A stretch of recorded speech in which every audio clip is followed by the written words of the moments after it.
Tonight, we've all travelled the country to show you everything winter. Jason and I, we've come to a beach. Might have my coffee and then go for a swim. Now, the beach is a great place to hang out in summer, but in winter, not so good. But your backyard can be just as good if you set up right. So today we're going to help a family turn their backyard into a winter retreat. We're off to the Gallia's place. Joe and Lorraine run their own small business and are flat out with 2 young kids as well.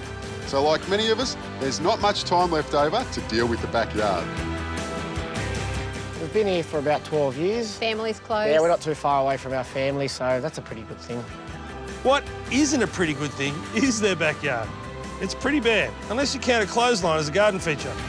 How you going? Hey, Joe, Hey. Jason, how you going? Hey, how are Hello, you? how are you, Lorraine? Nice to meet you. Now, I'm looking at your backyard and I see 2 fantastic assets. Beautiful pizza oven and plenty of space, but other than that, you got nothing. Blank canvas. Well, we've got plans to turn this blank canvas into the best backyard makeover ever. The pizza oven will become the focal point. We'll shift the clothesline and create an entertaining area with a fire pit for seating. To give the yard some height, we're going to build chunky pergolas along each side of that entertaining area. Then add some screens and plants to create more height and make our backyard the perfect winter retreat. There's going to be a fair bit of digging, so I'm going to get busy.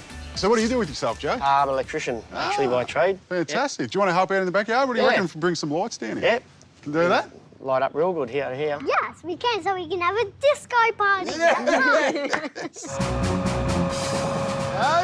what do you reckon of that?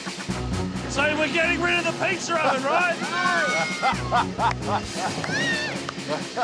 Well, the first thing we need to do is mark it out and get rid of some of this lawn. And a bit of a clear out.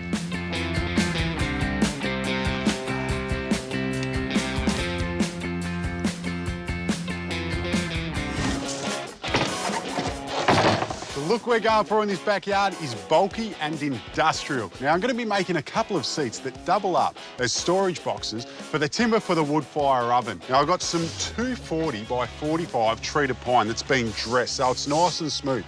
Now, when we make these seats, I could just butt them together, but we want this to look a little bit special. So instead, I'm going to be 45 in the joins on all the corners. That way, it looks like a nice picture frame. Make sure you pre-drill, and then it's just glue and screw.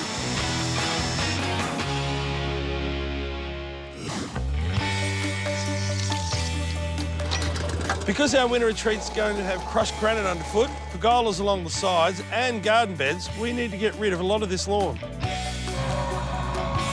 If you had to do that by hand, it would take you a month of Sundays, and it's taken me a couple of hours.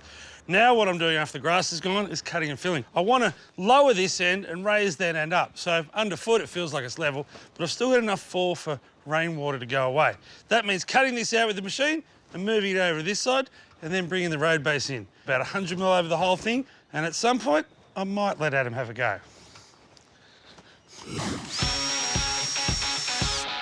Now, you might think these are 2 seats, but they're not. I'm going to make these double width because we're going to be using them to store the timber. And you can see, if we only had one, it would stick out either side. So this way, when they're joined, it fits beautifully. Now, to join them together, I'm just going to be using some cleats in every corner. I am going to leave around a 5 mil gap between the 2 seats. That way, it just allows for any inconsistencies in the timber. Now, you can see that these bench seats are pretty long, so over time, you're definitely going to get sag in the middle. To stop that from happening, I'll just put a noggin straight down the centre. Now, once that's in, I can put on some stain, and these are going to look great. But I'll tell you what, I've got 2 of these bench seats, 4 smaller ones, and 2 side tables. I've got a lot of work to do, but so I better stop talking and start working.